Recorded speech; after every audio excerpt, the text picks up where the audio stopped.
warahmatullahi wabarakatuh. Alhamdulillah ala ni'matil Islam wa kafa biha min ni'mah.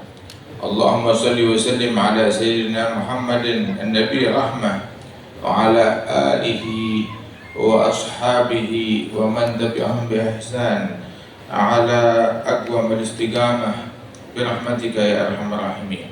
Alhamdulillah, kita bersyukur kepada Allah Subhanahu wa taala yang mengumpulkan kita di majelis yang penuh berkah, majelis yang dibina atas ketakwaan kepada Allah taala oleh para ahli ilm, para ahli yaqin, para orang yang ikhlas, yang tulus kepada Allah taala di dalam pengabdiannya. Imam Al-Arif Billah Al-Habib Ali bin Abdurrahman bin Abdullah bin Muhammad bin Hasan Al-Habsyi, mudah-mudahan Allah Ta'ala mengangkat derajat beliau dan Allah Ta'ala berikan kesehatan insyaAllah kepada para guru-guru kita, para ulama, para habaib, para kiai, para masyayikh, para hadirin, hadirat, wabil khusus keluarga besar Al-Habib Ali dan akhina Al-Habib Ali bin Abdurrahman bin Muhammad Al-Habsyi diberikan kesehatan, dilancarkan perjalanannya, diijabah doanya, dikabulkan insyaallah amalan dan hajinya, amin ya rabbal alamin. Dan para hujjaj, para jamaah haji dari seluruh dunia yang berkumpul di saat-saat, di momen-momen yang mulia ini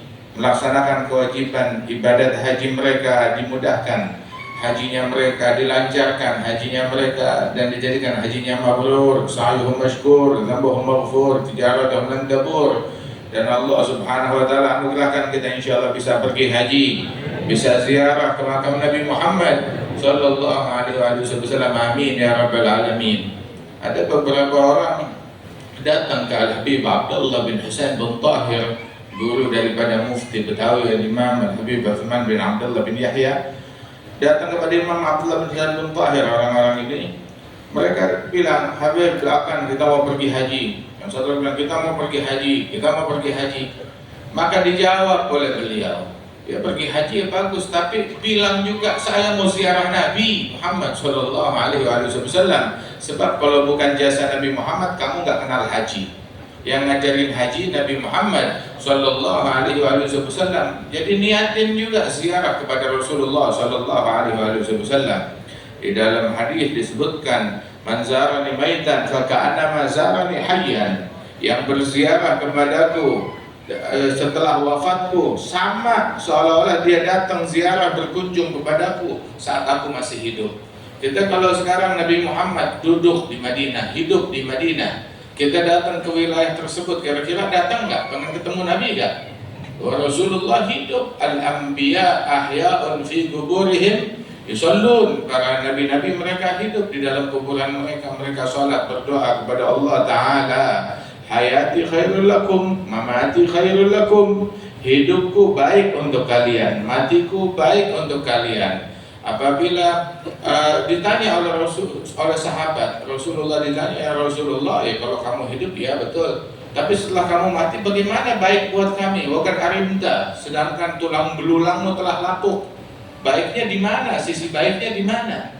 Maka dijawab oleh Rasulullah sallallahu alaihi wasallam bahwasanya para nabi-nabi itu hidup di dalam kuburannya mereka. Kemudian Rasulullah juga menjelaskan lagi bahwasanya tu'radu alayya amalukum, amalan kalian disampaikan laporannya kepadaku.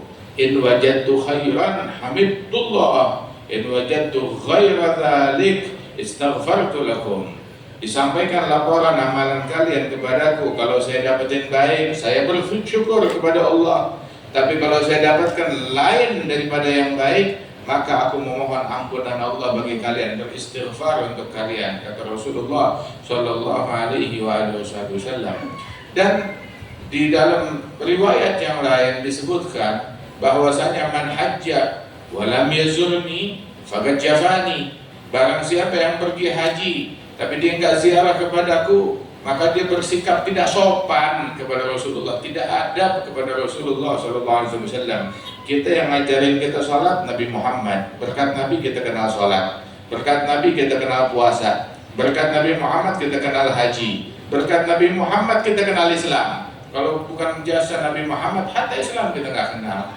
Fa innaka la tajzi nabiyyaka ya fata walau ji'tahu sa'yan 'alal 'aini sa'iri.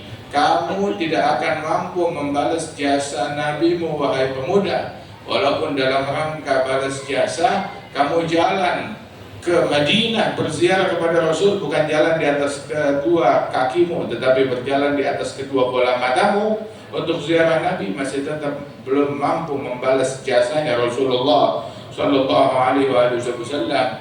Fa inna haqqahu 'azim 'alal ummah. Haknya beliau agung dan besar kepada umat ini. Karenanya itu ziarah kepada Nabi.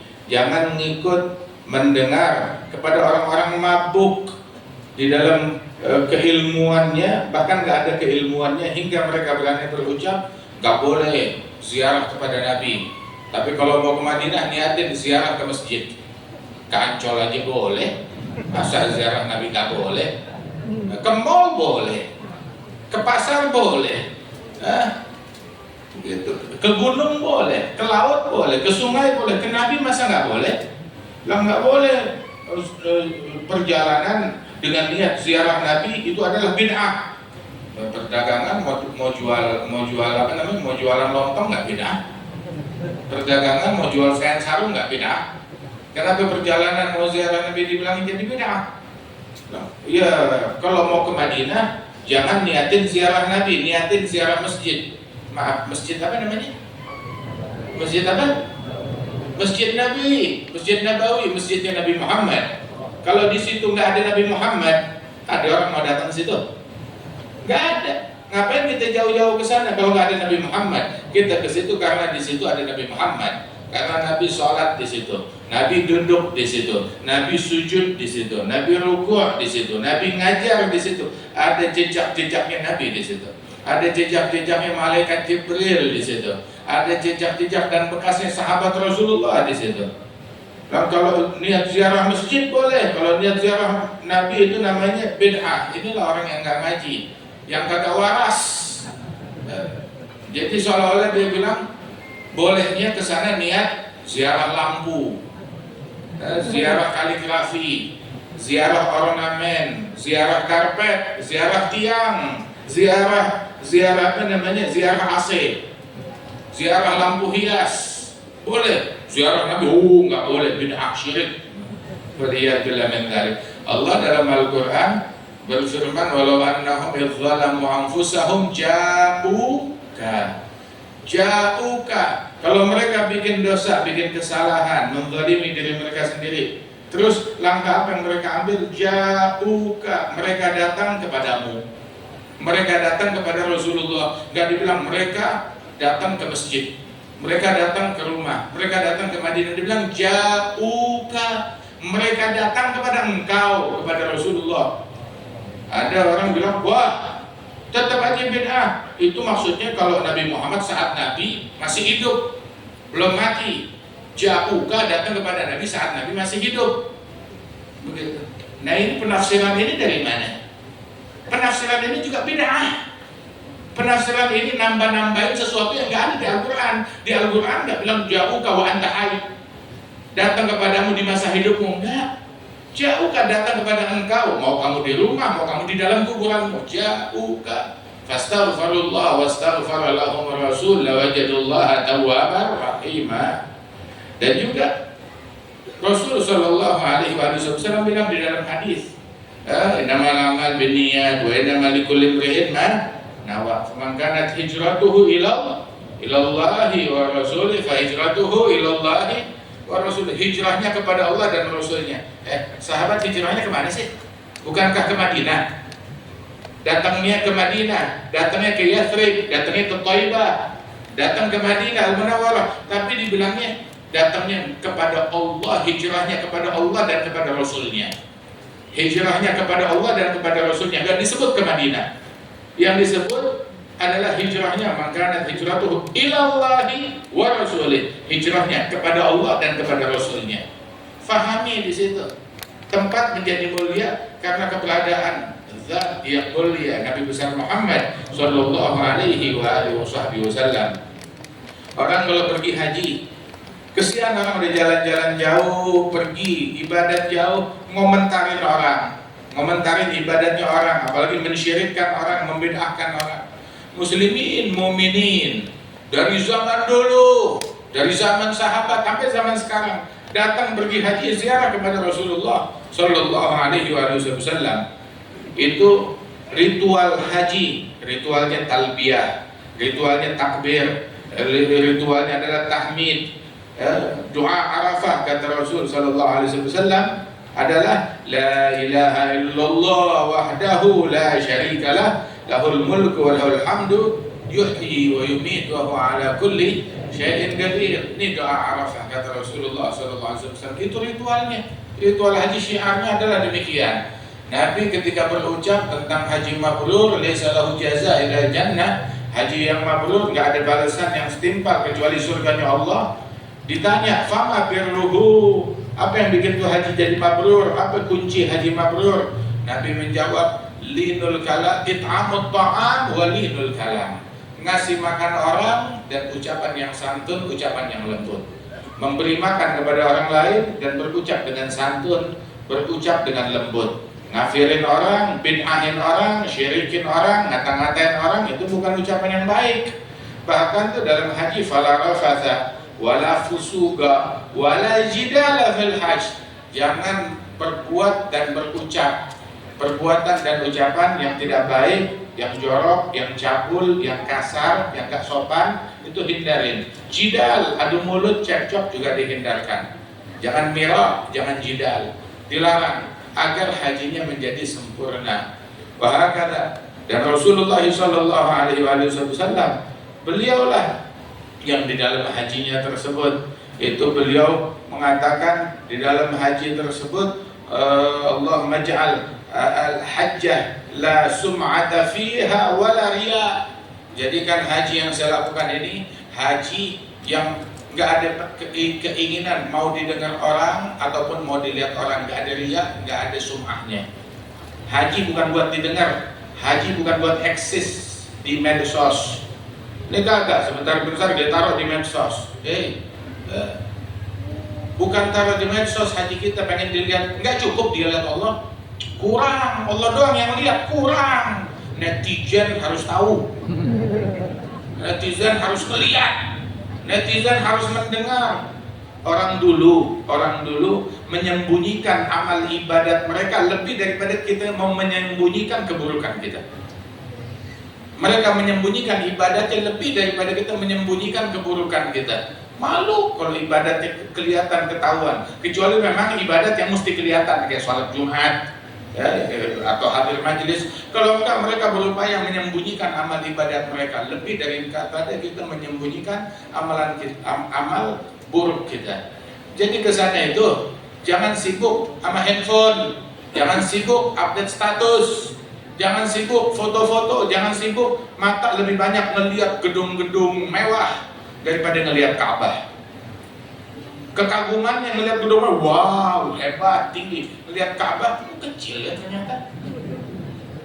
Lihat bila mentali lebih banyak tawaf di pasar dan di mall daripada tawaf di Ka'bah. Di Ka'bah yang dia liatin muka perempuan, oh cantik. Waduh, dari mana? Bening banget. Lihat bila mentali haram di depan Masjidil Haram.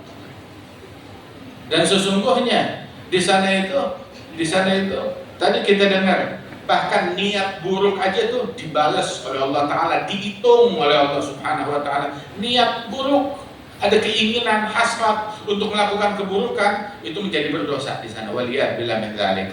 Nah karenanya itu jaga haji kita. Terus juga yang belum kesampaian buat pergi haji, niatin untuk pergi haji. Sebab man fataha ala nafsihi baban niyah hasanah fatallahu alaihi sab'in min abwabi taufiq. Yang buka buat dirinya satu pintu niat yang baik, dibukakan oleh Allah Ta'ala 70 pintu taufik. Dimudahkan, dibantu oleh Allah Ta'ala buat dia mewujudkan niatnya. Minta diundang oleh Allah Subhanahu Wa Ta'ala, minta anugerah. Dan walaupun hajinya belum bisa kita dapetin tahun ini, insya Allah tahun depan atau tahun-tahun yang lain. Dan paling enggak kita bisa dapetin pahalanya. Pahala haji nggak pakai nunggu ntar hari Arafah datangnya. Besok kita bisa dapetin pahala haji. Bagaimana caranya? Man sholat subuh fi jamaah jalas musalla yadhkurullah ta'ala subuh berjamaah, duduk di musholanya berzikir sampai terbit matahari, terus sholat 2 rakaat sunnah, maka dia pulang bawa pahala haji dan umrah sempurna. Besok dia bisa dapetin pahala haji dan umrah yang sempurna. Walaupun pahalanya udah dapat, kewajibannya nggak gugur. Kapan dia mampu, dia wajib melaksanakan ibadat haji tersebut. Nih, kita nih sekarang berada di momen-momen yang mulia. Ibadat itu beragam, Kita nggak bisa yang ini, kita bisa dapetin yang lain. Kita nggak bisa, oh hajinya saya masih belum mampu. Itu Nabi bilang niatul mu'min khairun min amali. Niat seorang mukmin lebih baik daripada amalannya dia. Sebab amalan mukmin terbatas, dibatasi oleh kemampuan, dibatasi oleh kemampuan ekonomi, kemampuan tenaga. Akan tetapi kalau niat tanpa batas, niat nggak bisa dibatasi oleh duit. Sekarang juga kita bisa niat, kita bisa mendapatkan pahala yang sama. Innamal likulli imri'in ma nawa.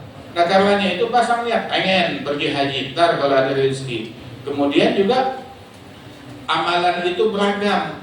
Ada orang-orang komplain kepada Rasulullah, ya Rasulullah, dhahaba ahlud duthur bil ujur. Orang-orang hartawan ngeborong pahala. Nabi nanya, kenapa? Kata Rasulullah, yusallun kama nasum, yusallun kama nusalli, yasumun kama nasum, yunfikun bifuduli amwalihim. Yang kita sholat, mereka juga sholat. Yang kita puasa, mereka juga puasa. Tapi mereka punya duit, punya harta, mereka berinfak dan kami nggak bisa. Maka ya pahala diborong sama mereka. Lihat orang dulu para sahabat Rasulullah dididik. Kompetisi mereka, kompetisi pahala, bukan kompetisi dia handphone yang bagus, saya mau punya handphone bagus juga, saya mau punya motor sama kayak dia, mau punya mobil kayak dia, mau bikin acara kawinan mewah di gedung bintang 7 sama kayak dia. Nggak begitu motivasinya motivasi akhirat. Bilang dia ngeborong pahala, sedangkan saya nggak bisa, saya nggak punya harta. Maka Nabi ngajarin begini, fi kulli tasbihatin shadaqah, tahmidatin shadaqah, tahlilatin shadaqah. Kamu berucap subhanallah, sama kayak sedekah pahalanya. Alhamdulillah, sedekah juga. Kamu berucap Allahu Akbar, sedekah. Kamu berucap la ilaha illallah, sedekah. Bantu orang, sedekah. Amar ma'ruf, sedekah. Nahi munkar, sedekah. Semuanya masuk pahala sedekah. Oh gitu ya, udah. Maka mereka amalkan itu semuanya. Nggak taunya informasi itu bocor. Kedengaran nama hartawan, mereka melakukan hal yang sama juga plus sedekah. Ya Rasulullah, datang lagi minggu berikutnya. Ya Rasulullah, pahala diborong sama mereka. Loh kenapa? Informasi dari engkau, kedengaran nama mereka bocor, mereka melakukan hal yang sama. Nabi senyum, dzalika fadlullah. Kalau begitu itu anugerahnya Allah Subhanahu wa taala. Anugerahnya Allah taala. Wahakata. Nah itu orang kalau berkompetisi, kompetisi di dalam mengejar akhirat, bukan dalam kompetisi tahta, berebut kursi, berebut harta. Gitu. Akan tetapi kompetisi akhirat, masya Allah, kursinya banyak lowong. Kursi akhirat banyak lowong. Kursi dunia orang masih duduk di situ, udah mau dilengsarkan. Kenapa? Ada 1000 orang yang mau berebut duduk. Tapi kursi akhirat kosong, lenggang, masuk duduk di situ. Ala inna sibaga zuhdin walaysa ghairu dzalika min sibagi. Kompetisi adalah kompetisi zuhud. Lain daripada itu bukan kompetisi. Mana yang lebih sederhana, mana yang lebih zuhud, mana yang lebih tawadhu. Di situ kompetisi letaknya. Kemudian juga ada di hari-hari yang 10, ini ladang pahala buat kita. Ketaatan itu beragam. Nah salah satu bentuk ketaatan nih, ladang pahalanya itu adalah di hari-hari yang 10. Allah sampai sumpah wal fajr, demi fajar. Itu kata ulama adalah fajar fi yaumin nahar, fajar di hari lebaran, Idul Adha. Itu kemuliaan, keagungan di situ. Kemudian juga walayalin ashar, demi malam-malam yang 10. Malam-malam yang 10 ada 10 hari terakhir Ramadan, ada 10 pertama Muharram, ada 10 pertama di bulan Dzulhijjah. Di antara 10 yang paling mulia adalah 10 pertama di bulan Dzulhijjah.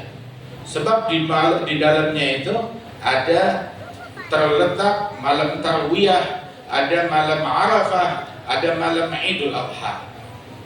Malam-malamnya itu dibagaikan Qiyamul Lail, siangnya itu ibadat diisi dengan puasa, malamnya diisi dengan Qiyamul Lail. Itu Nabi menamakan tuh malam dan hari-hari untuk zikir untuk tahmid, tahlil, tasbih, kemudian juga untuk takbir kepada Allah Subhanahu wa taala dan salawat kepada Rasulullah sallallahu alaihi wasallam. Sampai Rasulullah bilang, "Ma min ayyam al-amal salih fiha ahabbillah min al-ayyam al-ashr." Enggak ada hari-hari di mana amalan saleh lebih disukai oleh Allah untuk dikerjakan melebihi hari-hari yang 10. Bilang wala jihad fi sabilillah, bahkan berjihad di jalannya Allah dengan ibadat di hari yang 10 mana lebih disukai ya Rasulullah? Bukankah jihad lebih disukai? Nabi bilang wala jihad, jihad pun juga nggak bisa mengalahkan ibadat di hari yang 10 ini. Kecuali kalau dia pergi jihadnya itu, dia bawa kuda, bawa harta, bawa kendaraan, bawa nyawa, pulang harta nyawa nggak dibawa. Artinya dia meninggal dunia dalam jihad tersebut, hartanya hilang, kendaraannya mati, habis dia pulang nggak bawa apa-apa. Nah itu bisa sama dengan ibadat di hari-hari yang 10. Kalau nggak ada yang lebih unggul daripada ibadat di hari-hari yang 10. Makanya itu ada amalannya, itu di antara amalan di hari yang 10 ulama ngajarin la ilaha illallah adada layali wa duhur, la ilaha illallah adada layam wa syuhur, la ilaha illallah adada al-afil ujur, la ilaha illallah fil layli idha as'as, la ilaha illallah fi subhi idha tanaffas. Masya Allah, itu katanya orang yang puasa di hari-hari yang 10 ini, itu satu hari bagaikan puasa 1 tahun. Masya Allah. Ayo kerjakan ladang yang besar dari Allah Subhanahu wa ta'ala. Jangan sampai kita kehilangan kesempatan yang agung yang mulia dari Allah ta'ala. Ayo kita isi puasa, terutama puasa di hari Tarwiyah dan puasa di hari Arafah. Puasa hari Arafah sunnah buat orang yang tidak pergi haji. Kalau orang yang pergi haji nggak disunahkan, sebab itu bisa melemahkan ibadat mereka. Orang perlu energi. Tapi yang nggak pergi haji punya kesempatan besar yang nggak dimiliki oleh jamaah haji. Apa kesempatannya? Dia bisa puasa di hari Arafah, hari yang agung, hari yang mulia, menghapuskan dosa-dosa selama 2 tahun. Nah terus kita lebaran ini ikut yang mana? Masih nanya lagi. Lebaran ikut pemerintah, udah diumumin ya begitu. Loh tapi kan beda. Kalau beda bagaimana? Ente giliran lebaran mau ngikut yang sono, ya. Giliran puasa, buka puasa mau ngikut yang sini. Buka puasa di sini maghrib, kalau ente ngikut yang sono tambah 4 jam lagi, tambah 5 jam lagi. Bilang urusan makan enggak, urusan makan saya ngikut rumah saya, enggak ngikut yang sono. Nah, tapi giliran urusan sholat, urusan lebaran, enak ngikut yang sono. Kan kita di sini. Di sini zuhurnya jam 12, kita sholat subuh ngikutin waktu Jakarta atau ngikutin waktu Saudi? Ngikutin waktu Jakarta. Kita di sini. Sholat zuhur ngikutin waktu sini. Sholat maghrib ngikutin waktu Jakarta. Kalau maghribnya kita ngikutin waktu sana, jam 11 malam kita baru sholat maghrib. Giliran kita makan siang, ngikut waktu Indonesia atau ngikut waktu sana? Saya makan siang jam 12, waktu Saudi. Jam 12 waktu Saudi mau? Kelaparan dong. Ya, urusan makan pikirannya lain. Nah karenanya itu pemerintah udah ngumumin lebaran tanggal sekian, ya Allah udah lebaran tanggal sekian sesuai dengan apa yang diumumkan oleh pemerintah. Memang wilayahnya beda, terbit mataharinya beda, tenggelam mataharinya juga beda, makan siangnya beda, waktu sholatnya beda, nggak bisa disama-samain yang kayak begitu. Memang waktunya lain. Di sini dengan di sana kita ngikut sesuai waktunya kita yang ada di sini. Apa yang diumumkan oleh pemerintah, itu yang udah kita jalankan. Ntar orang-orang ngumpul Arafah kita doa nggak apa-apa. Puasa nggak apa-apa. Tapi saat kita puasa Arafah di sini, mereka lagi lebaran. Ya kan yang lebaran mereka, kita lebarannya hari berikutnya. Nah, ini ada satu hal lagi nih, termasuk mengkhianati amanat dari jamaah. Ada orang ngasih hewan korban, tolong dipotong ya. Tolong potongin nih hewan korban, ini amanat. Potong hewan korban. Itu harusnya dipotong tuh kurban baru sah. Dipotong itu di hari lebaran. Di hari lebaran setelah berlalu waktu untuk dia sholat Id, berlalu waktu untuk sholat Id, baru dia bisa menyembelih daripada hewan korban tersebut. Kalau belum berlalu waktu yang mencukupi dia untuk sholat Id, maka belum sah untuk menyembelih korban. Nah itu, kecepatan 5 menit aja, itu berarti itu bukan hewan korban namanya. Cuma hewan dipotong doang, bukan hewan korban. Bagaimana kalau kecepatan 24 jam? Kecepatan 24 jam. Kan di Saudi udah lebaran, ya di Saudi udah lebaran, di sini belum lebaran. Kambing bukan kambingnya ente. Kambing amanat dari jamaah, dipotong buat korban. Ente motongnya sehari sebelumnya, haram. Haram hal yang demikian tersebut. Ini amanat. Wah kata, mudah-mudahan Allah Ta'ala berikan keberkahan kepada kita, dijadikan haji Allah Ta'ala, berikan haji kepada para jamaah haji yang mabrur, dan Allah Subhanahu Wa Ta'ala berikan keselamatan insya Allah kepada umat Islam, dan Allah Ta'ala jauhkan bala dan musibah dari umat Islam yang ada di Palestina, yang ada di seluruh penjuru dunia, dan Allah Ta'ala tolak bencana dan juga keburukan dan kejahatan orang-orang kafir, orang yang memusuhi daripada agama Islam ini. Amin ya rabbal alamin. Allahumma ij'al jam'ana hadza jam'an marhuma, tafarraqna min ba'di tafarruqan ma'suma, wa la taj'al fina wa la minna wa la ma'ana syaqiyyan wa la mahrum. Qala Rasulullah sallallahu alaihi wa sallam, afdalu ma qultu ana wa nabiyyuna min qabli, la ilaha illallah.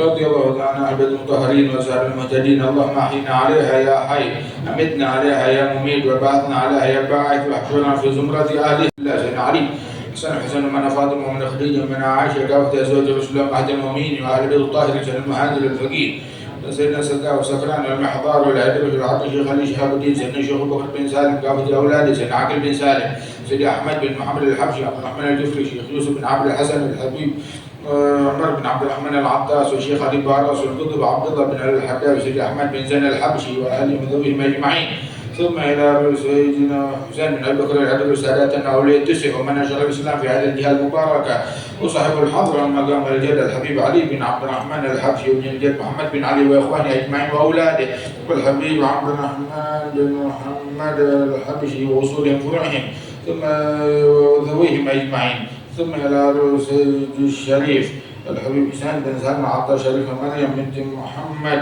بن عمر بن محمد بن سكاب والخيلة، وحج عبد الزار طه بن محمد نوح، حج جميلة بنت حج عمر، حسين تسليم بن بنت عبد الله حج عبد الرحيم، ورجول بن عبد الله الملك بن عبد الله، من والدينا ووالدكم وأمواتنا وأمواتكم، ومن كان سابقا حاضرا معنا في هذا المجلس المبارك، الله يتغشاهم برحمة يسكنهم الجنة، يمن بالشفاء والمع اللطف والعافية لمرضانا ومرضانا المسلمين، يعتق لسالمنا منكم سؤلا مامولا على مرد الرسول، يختم لنا ولكم بالحسنى، وراض عنا في عيادة في زيادة، وإلى حضرة النبي صلى الله عليه وسلم سر الفاتحة.